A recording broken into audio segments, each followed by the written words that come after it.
Welcome to Shooting 101, Part 2. Today we start on our drills of the basic section of the dry fire training cards. That's what's coming up.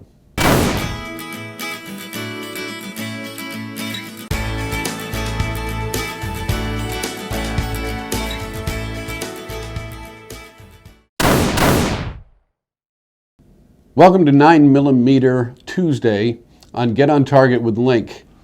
Today we're going on to Part 2 of Shooting 101. And what we're going to be doing is taking the dry fire training cards basic section. Now if you're not familiar with these cards, take a look at the link that I've got up above and probably want to watch this first and then come back and watch this.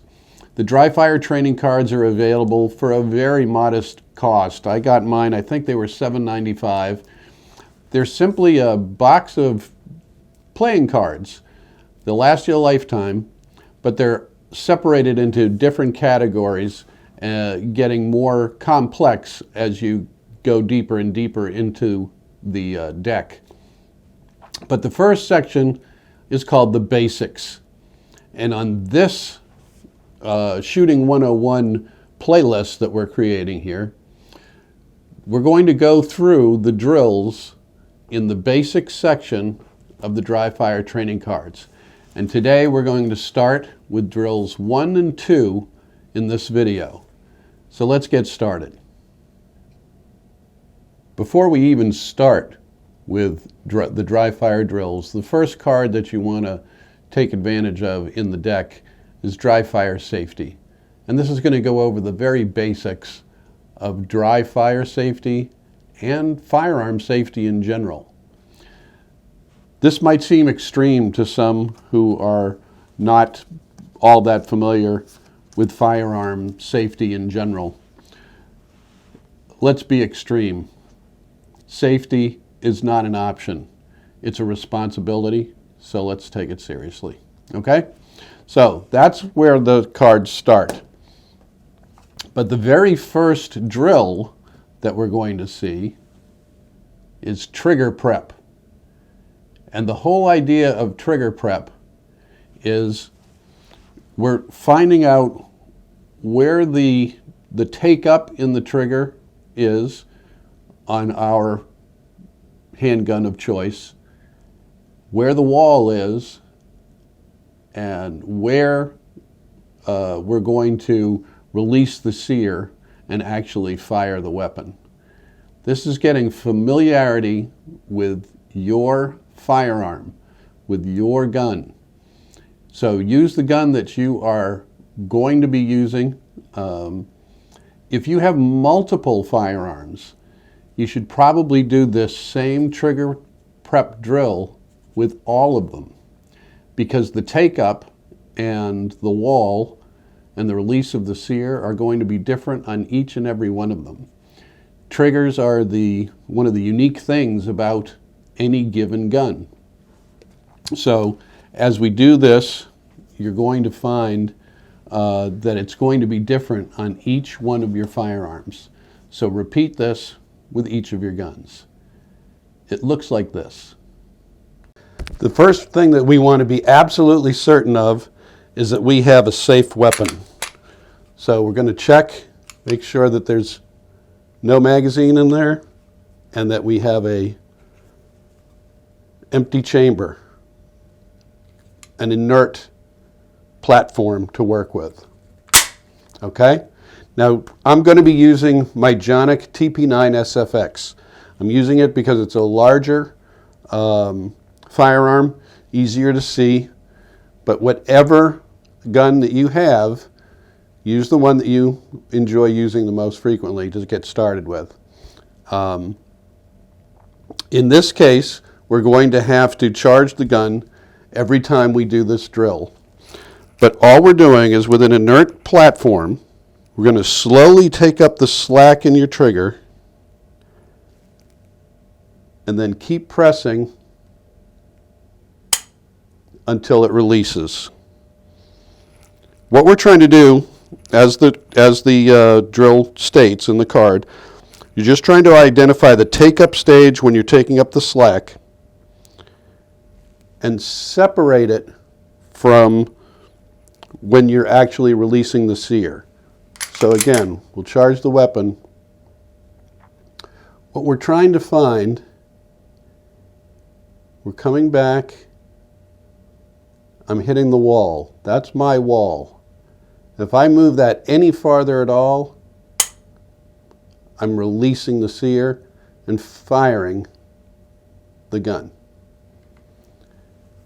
We're going to try and do this slowly so we get very familiar with that feeling. This drill should take 1 to 5 seconds based on the card's recommendation every time you do it. That's it. That's the whole drill. But we repeat it until we have a real familiarity. I know that the wall is boom right there. I'm fortunate because the Jonic has a very definitive wall. You know when you've gotten there, and if you pull it at all further, click. So this is an easy one to feel that difference. Some firearms aren't. Sometimes you'll have to really become intimately familiar with where that click happens. But that's the point of this drill. Drill number 1, learn your trigger. This is the very beginning of trigger control. That's drill 1. Here's drill number 2, trigger control and follow through. What we're going to be doing is taking up the slack on the trigger while we're acquiring a sight picture. We want to focus on the front sight and a perfect sight picture and maintain a perfect sight picture as you're releasing the shot. Keep the sights aligned as you slowly let the trigger reset. So once again, we're talking about trigger control.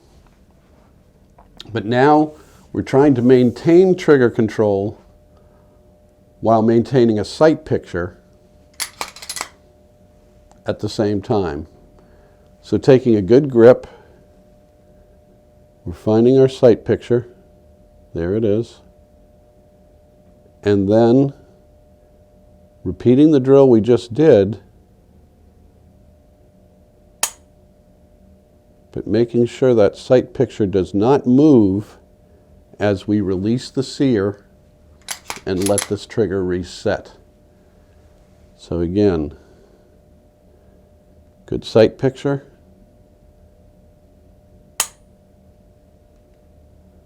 Never letting it move. Now, of course, when you actually fire a live round, you're going to be dealing with recoil. But this control of the trigger is something you want to get into your mind as a repeatable thing. So part of it is not doing this, pulling and releasing, just automatically, just completely releasing the trigger. What we're like that. What we want to do is pull the trigger, maintain control, and go back to where it resets.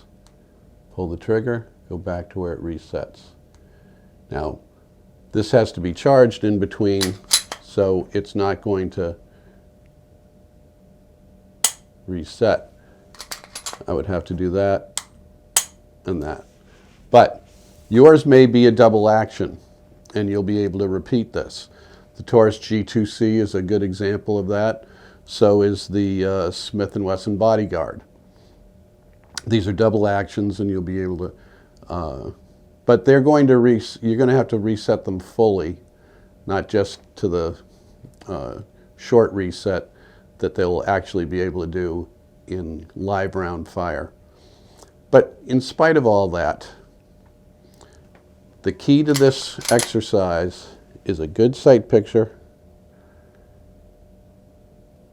release the sear, maintain the sight picture, and release the trigger. Good sight picture, Release the sear. Release the, and never lose that sight picture.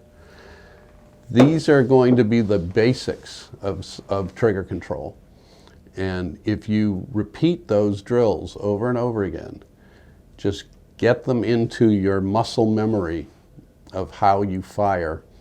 This is going to have huge ramifications in your accuracy down the road. So that's it for today.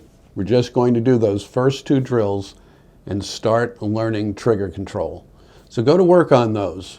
In a week, we'll have another episode, part 3 of Shooting 101, and we're going to do a couple of more drills from the dry fire training cards, and we'll gradually be building our skill set as we go through the cards.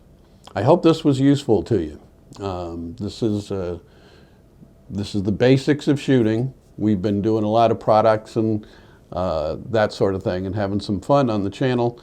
This is where it gets down to the nitty-gritty, the work of getting better. And I do these drills, and I need them. I'm no great shooter, guys. You're not listening to a great expert. You're listening to someone that's trying to become better. This is how you do it, and the dry fire training cards are a great tool to do that. Check out the description below. You'll see a link for the dry fire training cards. Get yourself a deck. It's not a big expense, but it'll have big rewards in your shooting. So if it was useful, you know what to do. Let your friends know. Let somebody know that we're doing something here on the channel. Like the video, subscribe, ring the notification bell, and we come out every Tuesday and Thursday with new stuff. So come along for the ride, okay? So until the next time we get together on Get on Target with Link, I'll see you.